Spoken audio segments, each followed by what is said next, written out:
Hello there, Scorpios. I hope you guys are doing well.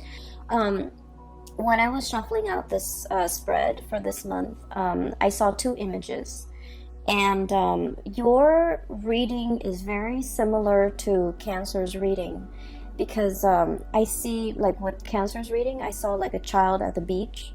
With your reading, I see a woman at the beach. Okay, so I feel like the energy might be a continuation or might be very similar thematically, and it also might be echoing the same types of themes. Okay, so let me just talk to you about the images first. I feel like there are two images, but they're both echoing the same theme. And so the words that came out is unwanted attention, unwanted, like solicitors or just people coming at you, and you're just like, no, I'm not ready, or I don't really want that. So that's coming in. So the first image that I saw is I see a nice beachy scenery. It's really beautiful. It's really serene. It's not too hot, not too cold. There's wind blowing, so you get a little bit of a sea breeze. And I see this beach, and right at the shore, okay, so right where the water hits the beach, there's a woman. She's got her water shoes on, and she's jogging. Like, she's jogging. She enjoys the sea breeze. She's just there on her own. She just wants to be left alone, and she's jogging. um she has her headphones on, right? And then I see her jogging for a really long while. She has stamina. She has, the strength to continue on. And then I see this young man. He's like he's wearing like board shorts. He's on a bike, one of those trick bikes that a lot of young men or young or teenagers ride, and they do like wheelies and they do, tricks. So he's on one of those. He sees her, and then he's like biking alongside her, trying to get her attention, trying to talk to her. So keep in mind, this woman's got her headphones on or earphones on, and she's running. She's just minding her own business. He comes in, like literally swoops in, and tries to engage her in conversation. And she knows that he's interested in her, but she's like answering some of the questions, but she doesn't stop. She keeps going. And then the scene kind of cuts out, so I don't know if he leaves her alone or what, but I feel like she keeps going, and he's like still biking alongside her. So when I saw this, I was like, you're definitely getting a lot of attention from your environment. Some of it could be unwanted attention, getting a lot of suitors, getting a lot of people wanting to be around you, and especially people who are popping out of the woodworks. They scope you from afar, and then they kind of beeline it for you.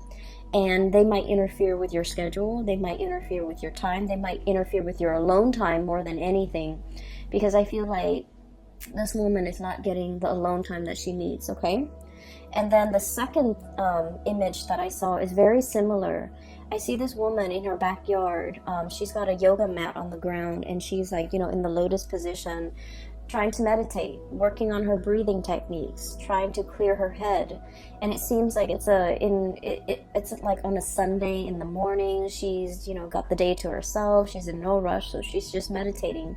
And this butterfly comes by, and it's like fluttering near her, and she sees it. And then she closes her eyes, just, so she doesn't get distracted. And then it hovers around her ears, and then her nose, and then her head. And she doesn't swat it away. She tries to ignore it. She tries to it's not doing anything malicious or mean towards her. So she tries to just ignore it. And yet it keeps hovering around her space, and you can see her getting distracted. Okay, so those are the two images that I'm seeing in your environment. And once again, going with the theme of unwanted attention, I've already mentioned that I just feel like a lot of people will be demanding your attention. Situations will demand your attention. I do see a lot of distractions coming in from family members, okay? And you guys are kind of like the pillar of stability in your family unit, okay? You're the one that other people come to for advice. You guys give very, very good advice.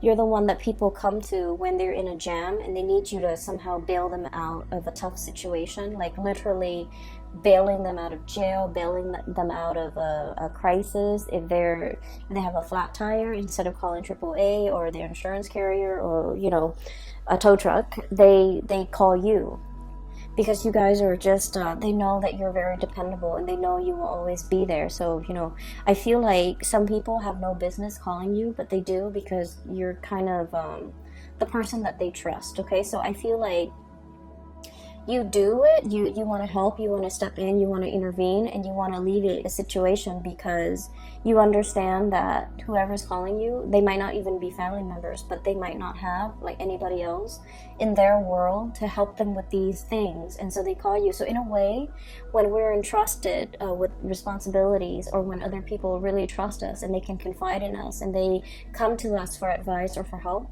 it can be very flattering, right? It can feel like, oh, okay, this person really puts their trust in me. It can feel very flattering. It can feel very good. However, if it's a situation where it's not about self-help, it's not about self-sufficiency, it's more about, you know, having a crutch that this person relies on, it can be very detrimental. So I feel like it's really important for you to kind of draw your boundaries. Demarcation, okay? Like demarcation comes up. It's really important for you to focus that time on self-care, self-help, and teaching somebody how to do something versus coming to their rescue every single time. So I feel like we need to kind of look at a situation a little bit more objectively and leave our feelings out of it, and to figure out, you know, why is this person relying on me for these things, you know? Shouldn't they have somebody in their lives that they can ask for help, or shouldn't they learn to be self-sufficient? Call a tow truck, call a, you know, and not a lot of people have the resources to call a tow truck, to call like an insurance company, to call like a mechanic, okay? Not a lot of people have those luxury and just the resources. And so I feel like on an innate level, you understand that they've fallen on some hard times and they need to get back on their feet. So you try to do everything that you can to help a situation. But I feel like it's not just something as straightforward and as clear cut as like getting a flat tire and they're calling you. I feel like it's an emotional response. It's an emotional crutch. It's an emotional way of doing and pattern that they are repeating, where they can't really take care of themselves. And so they might reach out to you to take care of that part of themselves. Does that make sense? So it's really important to understand the difference when someone is in real dire need versus when somebody is just constantly, you know, have you on speed dial, have you through text messages, constantly reaching out and trying to get that attention, okay? I feel like there was a situation in the past, okay? And every couple of days, this person would be coming into the picture. And I feel like you're, right now, something happened in September, and your lack of response has them very down in the dumps, okay? I have here the 5 of Cups. This is a situation where somebody's not able to bring their best to a situation. They come with a lot of drama, with a lot of issues. They're not self-sufficient emotionally and physically, and they're just like constantly relying on other people. And the game gets old, okay? This whole concept about, you know, woe is me, it gets old. And then many people from in their lives, in their social circle, have called it quits. They just can't handle this codependency. And so I feel like you're dealing with somebody who has driven people away, who has fallen on some hard times, emotional hard times. And I feel like, you know, they're constantly reaching out because, you know, their inner circle have seen them have seen their unhealthy behaviors and these patterns, and they're no longer around with these people. And so they're kind of reaching out to you. You might be, you know, the last resort, or you might even be sort of like that emotional crutch, okay? So I feel like you guys are smart enough. Emotionally, you're very, very, very intelligent. And I feel like a lot of the times, out of courtesy, out of just your own sense of like moral duty, I feel, you help people. Even though you know that they're prone to this type of behavior, you help them because you care about them, okay? You don't want to hurt anybody. And I feel like none of this is lost on you. It's like you know what they're about, and you know it's not right, and you know it's not a good behavior, and it's not a good pattern to enable, but you do it because you feel like, okay, they could need this. They could need this favor from me, and it doesn't detract so much from me, but it will help them. And so you do it, not because you're a fool, but because you care about people. And I feel like something has happened where you are putting your guard up, okay? They're coming in, this unicorn, kicking up a cloud of dust, or I'm sorry, this horse, not the unicorn, kicking up a cloud of dust, you know, coming with some type of a calamity. It's always like somebody who's got a lot of drama in their lives. There's always some type of a, there's always some type of a chaos or some type of a time-sensitive issue. Like a lot of drama is what I'm seeing. A lot of hoof beats and drum beats and a lot of noise and calamity in their wake. And I feel like you're sensing that it's coming intuitively. You guys are sensing that there's something coming into the picture. And you're at a point where your guard is up, your walls are up, you're demarcating, you know, that line in the sand. And you're just like, no, I'm here in a state of zen. I need to work on myself. I need to be emotionally present for myself. I'm not in a position to help you. And in the process of, I feel, withdrawing, you know, withdrawing the attention, withdrawing the love and the affection, and just not wanting to engage with this person anymore, and not wanting to, you know, feed into this, okay, and creating this enabling behavior or even this pattern of codependency. I feel like they might have lashed out and they might have said like a lot of hurtful things. So we have here the Five of Swords, and this is a situation where too much has been said. This is the aftermath of some type of a conflict, okay? The house is destroyed. There's smoke rising from the air. The earth is barren.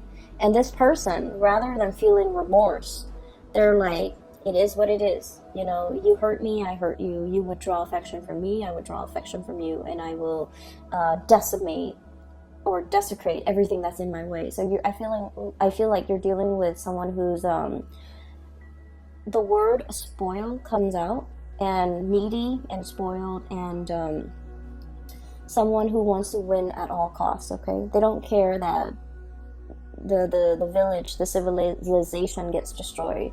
They just want to have it their way, and they want to come out the winner. And I feel like there was a situation where you might have withdrew. You might have, you know, cut back on the communication, cut back on that, the enabling that pattern. You drew your mark in the sand. And I feel like somebody was not happy, and I feel like they might have tried to egg you on, or they might have tried to, you know, do a lot of things for attention getting, okay? Reverting to like childish behavior, attention getting, and things like that. And I feel like this isn't somebody who is on the forefront of your world in the month of October, but you're going to hear bits and snippets about them. And I feel like it's going to make you, it's kind of like validation and proof that I'm so glad I withdrew. I'm so glad I'm no longer in it, and I'm so glad that person is no longer in my life. So you're getting some type of validation where your intuition was telling you all along to kind of like, you know, put an end to this, sever the situation, cut ties. And I felt like you cared about them. You don't want to hurt anybody. And so you kind of let it, you know, drag on. And then whenever you put a stop to it, you're getting immediate validation, especially for the month of October 2019, that it was the right thing to do. I did it at the right time, because, you know, they kind of spiral out of control. I'm seeing this spiral of smoke, and I feel like there is somebody who's not able, when they're not able to get the attention that they want, they revert to, you know, very self-defeating behaviors, okay? On the flip side of this, I do feel like there is a situation here where you have people at your doorstep, people coming in, getting, getting like a host of invitation, receiving a host of invitation to do things, as well as getting people to come into your house, into your space, sharing space with somebody. And I'm also hearing the word like communion. both of these cards, these are wonderful cards. This is about, you know, family, solidarity, and people getting together. And this is about, you know, sharing toys, playing together, as well as sharing, like, you know, having that sense of communion and community with another person. I feel for many of you, this is a significant other that you might be dealing with. And I feel like this is somebody there where there's a lot of reciprocity. Okay, we have here the Ten of Pentacles, which is the apex, emotional groundedness and stability, financial abundance, as well as the Nine of Cups, which is a wish coming true, but also having that emotional abundance and emotional reciprocity with another person. Okay, so these are very positive cards, and these are cards that indicate to me that you might have left somebody else out in the cold in the past, and that person is no longer piercing through your bubble, is what I'm hearing. They're no longer affecting you on an emotional level. You've learned to detach emotionally, and you've learned to kind of like let them be self-sufficient, let them figure things out on their own, let them resolve issues on their own. And as a result of that, you've resurrected these walls in this bubble, and you're taking care of the people that really matter to you, where there's that equal sense of stability and reciprocity. You were dealing with a taker, Scorpios, someone who took from you. And I'm serious when I say, like, every time they come in, there's like some type of a calamity, some type of a situation that they put themselves in. And it could have been prevented, but it was just, you know, choices, decisions that they made to always put themselves into these dire circumstances. And so you had to remove yourself from that energy, and you had to, you know, focus on you and your relationships and the people that matter. And as a result of that, life has been very, very calm, okay? And I want to say as well, Scorpios and I feel like Scorpios, Aquarius, Aries, and Sagittarius in particular, you guys crave a little bit more of an excitement, okay? And that might be why a lot of the times you might see people who are not very compatible with you, because the opposition and the attraction is very, very strong. And I'm not just talking relationship partners. I mean, like, in all facets of your life, you crave a little bit of excitement. And so I feel like this was an exciting person that was, you know, coming at you with a lot of chaos all the time. And then over time, it ceased to be exciting. It became a burden. And I feel like you've laid down your burden the month of September, or even maybe even before that. You're working on yourself, building up your emotional sense of self and then your financial stability, and things have been going really, really well for you. And I also feel like there's a lot in here, especially for those of you who have recently gotten out of a relationship. This is pretty much, you know, like the two images that I saw, people who are single, who are like, I'm not dating right now, I'm taking a break from dating, I'm working on myself. So there's a lot of like meditation, there's a lot of alone time that you want to spend with yourself. You want to get yourself physically active. You want to get yourself like in shape. You want to take care of yourself. It's not about just, you know, looking good. It's more about like being a whole person, healing yourself from the inside out, eating right, exercising, taking care of yourself, meditating. So taking care of yourself, mind, body, and soul. Okay, we have a recovery phase. We have this as a spiritual breakthrough, realizing areas that might be off kilter or might be off balance, and working on these things, doing a spiritual cleansing, doing a physical cleansing, and cleansing areas of your life that have been blocked. So if you feel like somebody's energy is negative, you're going to not engage with them. If you feel like someone's taking a lot of your time and you don't even have time for yourself, you're choosing not to engage in that way. You're learning to draw boundaries. So this is a lot about self-care, self-work, healing. And I feel like, you know, it doesn't have to be, oh, right after a breakup, then we go on a binge or whatever. This is just, you know, figuring out that I haven't had a lot of time for myself. I've been taking care of too many things. I need some downtime. I'm going to find some downtime. I'm going to make room and prioritize that. And I feel like for some of you, there might have been like some I'm seeing like food allergies. I'm seeing like issues when it comes to digestions as well, because this is really prone to overeating as well. Okay, so I feel like you might be doing a cleanse. You might be doing some type of a dietary change, and you're taking it one step at a time. Okay, so testing the waters, doing things in moderation, not doing things in excess. And I feel like this is all areas of your life. And so what I'm sensing as well is there's a situation here where you're very much focused on that, and vibrationally and spiritually you're on a very, very high level. You're aware of what you need to do, and you're aware of the behaviors from other people that have not been conducive for healing and for, you know, really spending time with yourself. And so you're on this path, on this journey here towards self-care. Learning to put yourself first, learning to, you know, understanding, I feel that just because we love somebody, it doesn't mean we want to enable bad behaviors.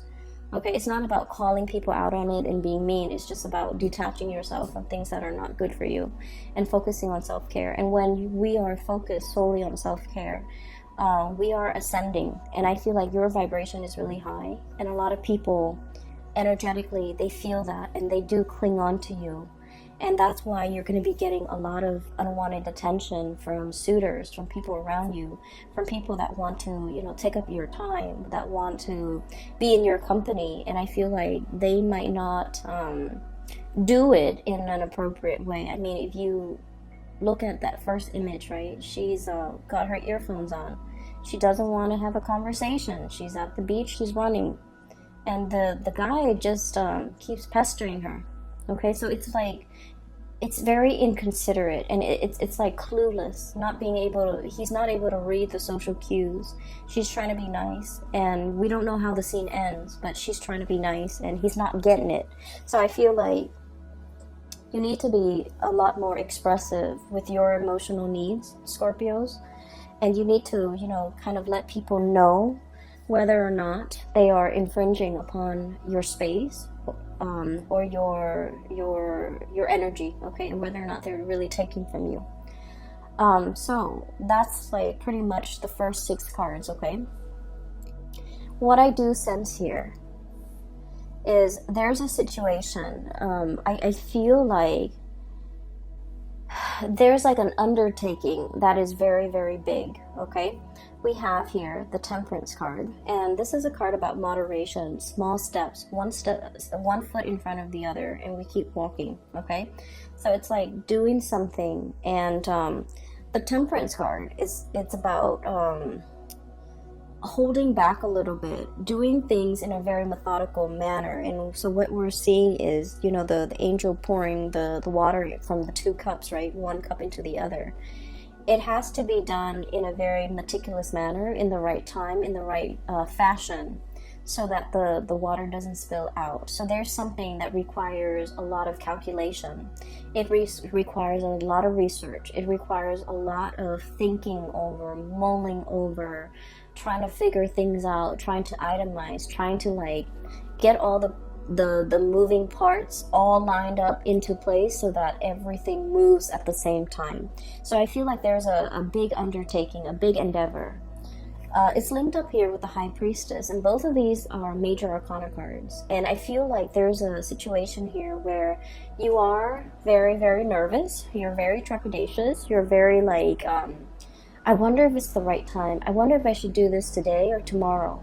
And I feel like you're trying to go with your gut instinct, okay? You guys have like a really strong sixth sense about you. Even if you don't believe in, you know, metaphysical teachings, or even if you don't meditate, you guys have a very, very strong sense of like intuition, divine timing, knowing when something is right. And I feel like you always have you have relied on it, and you might not have even called it your gut instinct. You might have not even called it, you know, your intuition. But I feel like you always know whether or not to do something or whether or not to cut somebody off. Hence, you were able to cut somebody off at the right time before they drag you down. And I feel like you start to realize that I really need to trust my intuition a lot more. And I have a friend who is an Aries with a Scorpio rising, and she has told me that She always has like an inkling about people, about things, and every time she goes against her instinct, bad things happen. So she said that, okay? And so I feel like you live with this, okay? You have this really strong sense of knowing on a gut level, and you have never been wrong. And every time you choose not to listen to it, bad things might have happened. And so you're in this situation where there is a major, major, major undertaking. It might deal with contracts as well, because the high priestess with that Torah in her hands, it deals with like legality, it deals with contracts, it deals with learning, it deals with like some major, major event where it might even involve other people. And so you're trying to be calculated about this. You're trying to figure out when is the right time, and you're trying to look at it's sort of like looking at the stars and trying to see when the stars align. In this picture, you don't have the star, okay? All you see is the moon. And it's like, it's so overwhelming, and you're just like, I don't know if I can trust my intuition. I want this really badly. So I don't know if I'm biased. I don't know if I'm able to trust it. But I feel like the stars are calling. The stars are aligned, and this is the right time. And I feel you might have some spiritual hunches, people in the spiritual realm pushing a situation along and telling you, you can't wait on this any longer. You need to kind of push for it. The tides are coming in, and you need to just, ride with the tides. So I feel like there's a situation here you have been kind of resisting because you're not 100% sure. And I feel that it's time for you to take those small steps, see where it leads you, and then you're going to get some type of validation that it is the right path, it is the right way. Because I see you mulling over the situation. And water signs in general take a really, really long time for their emotional state to kind of match up with their mental or physical space. So like you might feel like, oh, physically I'm okay with it, but then emotionally you're not. So you have to like wait for everything to catch up, everything to be in sync before things start moving, before you make those actions. And so I feel like there was a situation you've been thinking over for the past 3 months, for the past 3 weeks, even 4 months, 4 weeks, whatever it is. And I feel like it was a weighty decision, okay? A lot of thoughts were weighing on your mind, and you needed some time to take care of all the other areas of your life before you can choose to walk down this path or choose to go forward with this endeavor. And you've been mulling it over, and I'm looking at these bugs, these insects here. It's almost like mothballs, where something is very stale and old and it hasn't been moved around and it's collecting dust, and then the moths are coming in to eat like the dust and the mites and all of that. So I feel like it's a situation that has been stalled. It hasn't been worked at or dealt with, or a resolution has not been reached. And so it just lingers, it just stagnates. And so I feel like the universe is telling you, one step at a time, make the gesture, okay? Get some air, get out of the house, start moving. Once you start moving, once you take those small steps, it doesn't have to be a giant leap. You're not jumping over a cliff. You're not jumping to the other side of the earthly divide. You're just taking small steps at a time, getting your feet wet, learning new things. And I feel that you're going to come to the resolution, or you're going to come to the realization that this is the right thing to do. It's just a matter of trusting that your intuition, I feel like your intuition is a little bit blocked off because you might be scared and you're not deferring to, the right set of advice or whatever you're getting from your intuition. And so there's a situation here. It's a huge undertaking, and it needs to be done. And, one step at a time, one small step at a time. And once you start to get the ball rolling in that direction, you're going to realize that this is the right path, okay? Everything else looks really, really good. Relationship seems to me to be very strong.